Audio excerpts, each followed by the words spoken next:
la parole sur l'incompréhension, notamment le déni.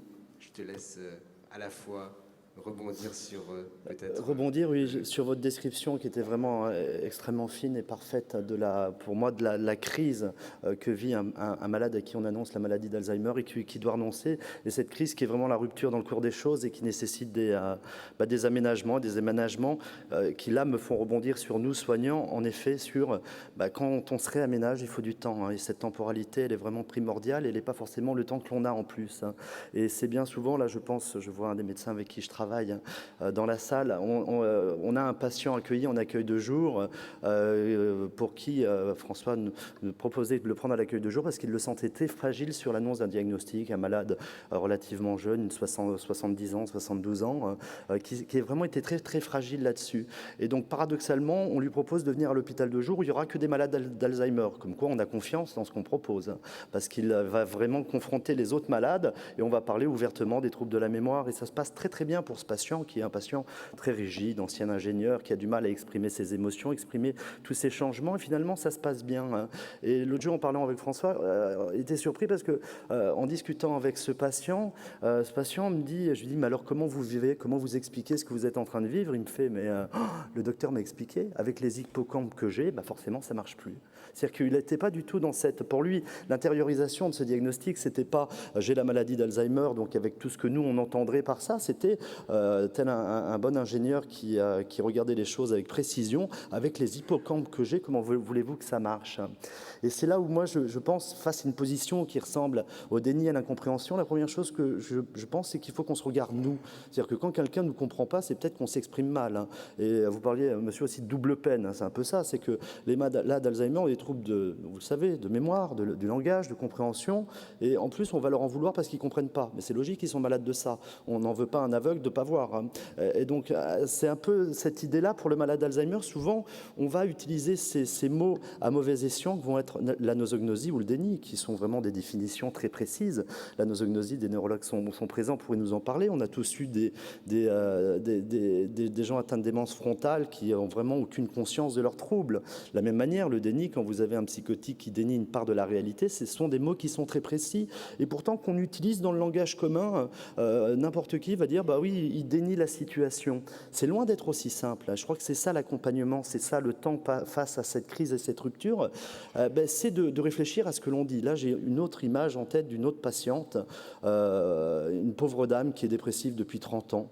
Quand on reconstruit, je pense qu'elle est dépressive depuis qu'elle commence à vieillir, elle ne supporte pas ça.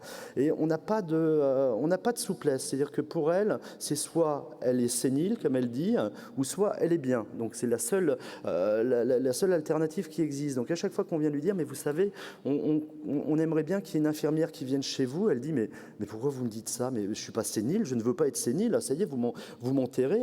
Je sais très bien ce que c'est, avec des défenses qui sont quand même assez violentes en disant, mais peut-être que vous ne savez pas prendre vos médicaments, mais moi je sais très bien prendre mon médicament le matin, l'après-midi, le soir, et vraiment avec cette violence. C'est sûr que cette femme, si on continue à lui dire, mais non, vous ne savez pas, on rentre, alors, vous parliez des couples tout à l'heure, on rentre dans une engueulade mémorable où chacun va accuser l'autre d'avoir tort. Et c'est là où il y a cette idée sur l'accompagnement. Cette patiente vient à l'hôpital de jour, ça se passe à merveille. Au début, elle m'a dit, mais moi, j'ai pas envie d'y aller, je ne suis pas sénile, je ne veux pas les voir. Et quand je les vois, j'ai l'impression d'être sénile. Et pourtant, quand elle vient, elle y trouve son compte parce que finalement, elle y trouve des sources de valorisation, elle y trouve aussi des sources de faire fonctionner son appareil à penser, son appareil à se souvenir et finalement à restaurer une identité meilleure pour elle. Et sans le dire, elle accepte que l'infirmière vienne. Et je crois que c'est ça aussi qui est important. Si on lui dit vous en avez besoin, elle répondra à tout jamais non, je n'en ai pas besoin, je sais prendre mes médicaments, je ne suis pas une imbécile. Peut-être que vous l'êtes, elle a peut-être raison, mais moi je ne le suis pas. Et je crois que c'est un peu ça l'idée de l'accompagnement et ce qui est compliqué aussi. C'est là le temps. Pour les soignants, c'est qu'on est aussi obligé de se mettre dans une position qui est loin d'être évidente, d'autant plus quand on aimerait que le patient accepte. Je vous donne un exemple d'un patient qui était le parfait patient. Mais vraiment, il était génial. C'est-à-dire qu'on lui annonçait la maladie d'Alzheimer, il a dit « Ah oui, je savais bien que j'aurais la maladie d'Alzheimer, je le voyais bien, j'avais les troubles, etc. Vous faites bien de me le dire parce que comme ça, je vais préparer mon avenir et lorsque je vais vraiment ne plus être responsable de moi, lorsque je vais plus pouvoir prendre les décisions, je vous demande de les prendre pour moi. » Et Les années évoluent, les années passent, et ça arrive, le moment où on doit lui dire, mais là, il faudrait quand même qu'il y ait des aides qui rentrent à la maison, comme vous me l'avez demandé. Ah, je vous remercie de me l'avoir dit, hein, mais là, je me sens encore bien, donc revenez plus tard. Et c'est un patient pour qui on ne peut rien faire, on ne peut rien aider dans les interventions, parce qu'il est toujours dans ses rationalisations, dans ses intellectualisations, et pourtant, au départ, on avait le sentiment que c'était le patient qui serait facile à prendre en soin. D'autres exemples, on parlait de déni. Alors là, le déni, quand le déni va se mélanger à la maladie d'Alzheimer, quand le déni va se mélanger à la nasognosie, j'ai un cas en tête d'une personne qui a fait de multiples grandes écoles, qui a fait le 16e, de multiples grandes écoles, qui a vraiment investi la sphère intellectuelle d'une manière extrême et qui vit extrêmement mal d'être à l'hôpital. Et je ne sais pas quelle pathologie il a. Il a sans doute une démence à corps de Lévy mélangée avec autre chose qu'on aura du mal à voir. Il nous arrive, il ne peut plus vivre à la maison parce que sa femme est dépressive et ne peut plus s'en occuper. Et cet homme refuse systématiquement tout. Et quand on s'approche de lui, il est d'une agressivité, d'une violence, mais qui est verbale, qui est très grande. C'est-à-dire que quand les soignants arrivent, il leur dit, c'est pas les négresses qui vont diriger ici, je ne me laverai pas. Quand le médecin arrive en disant, mais vous avez eu votre diplôme dans une pochette surprise, et d'ailleurs, moi, je suis médecin. Il affabule, il a fait tous les métiers, il a été ministre, il a été médecin, il a été sans doute psychologue, quoique.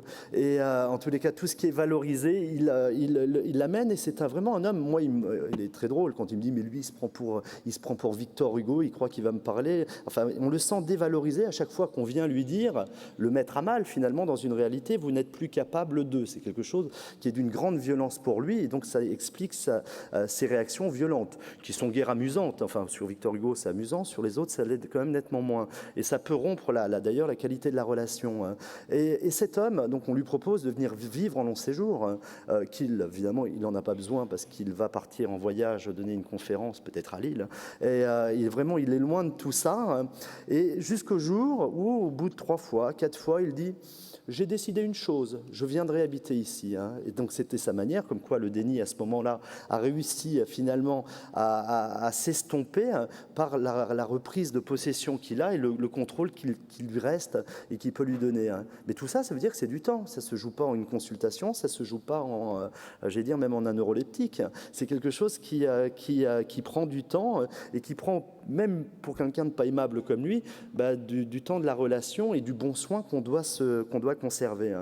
Et on a souvent des surprises. Un autre patient très délirant qui assurément dans sa vie a eu extrêmement de mal à vivre les deuils de sa mère, de son père, assurément qu'il n'a pas fait, et donc qui est très très délirant, qui a aussi des troubles de mémoire, et qui dit non, là je vais travailler, non, je vais voir ma mère, ça y est, je viens de me réconcilier avec mon père, enfin qui se raconte finalement des tas d'histoires. Et je peux vous promettre que rentrer en relation, et pourtant je suis habitué aux histoires un peu bizarres, c'est quasiment impossible. À chaque fois que je vais le voir, je lui dis on est à l'hôpital, il me fait vous vous trompez, non pas du tout, regardez, il y a des travaux, ce qui est vrai dans l'hôpital, je suis le chef de chantier.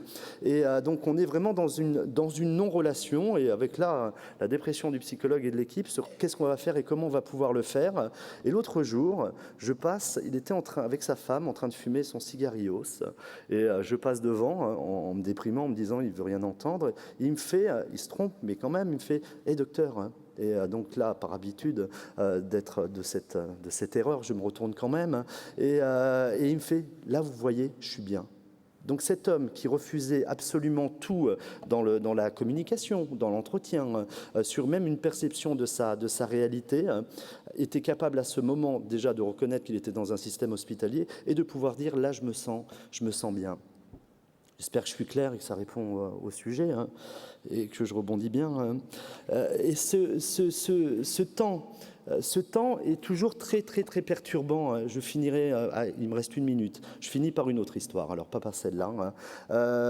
Sur aussi ce que j'encourage pour les soignants, de se mettre à la place du malade, d'essayer de comprendre sa cohérence et non pas de vouloir lui imposer sa propre cohérence et ses propres décisions. J'ai parlé durant ces deux années d'EREMA d'une patiente, donc je vais en reparler, qui est là depuis 7 ans au moins en hôpital de long séjour, qui a sans doute une maladie de Korsakoff, une démence frontale ou quelque chose, qui fait d'elle quelqu'un d'assez désinhibé et qui me reconnaît d'une manière très aimable en me disant bah, « toi, t'en finis pas de grossir depuis que je te connais », enfin qui sait mettre en relation.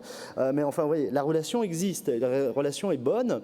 Et donc, elle m'accueille l'autre jour, elle me dit bah, « qu'est-ce que tu fais là ?» Je fais bah, « je vous rappelle, je suis psychologue à l'hôpital. » Alors là, elle me fait oh, « toi, tu délires vraiment, tu racontes vraiment n'importe quoi. » Elle regarde mes stagiaires, elle me fait « alors, t'es venu avec tes poules, qu'est-ce qui se passe ?» Et c'est un phénomène, hein. Elle est vraiment, même physiquement, à voir. C'est elle qui me disait bah, « alors, mon lapin, aujourd'hui, tu ne me tutoies pas ?» Donc, ça laisse imaginer des tas de choses qu'elle pouvait avoir en tête. Et cette femme, donc là, on est dans un monde vraiment parallèle. On est dans un monde où elle est très éloignée, semble-t-il, de la réalité. Pourtant, notre relation est très bonne et c'est la même personne qui, lorsqu'elle est dans les couloirs, elle me fait « Oh Coco, heureusement que je te vois, je suis perdu, où c'est quelle est ma chambre ?» Et c'est ça que je trouve finalement intéressant pour nous, soignants, dans le recul aussi à avoir, c'est de se mettre à la place de ce que peut vivre l'autre et surtout de garder la relation et de conserver la relation. C'est marqué 0. Merci.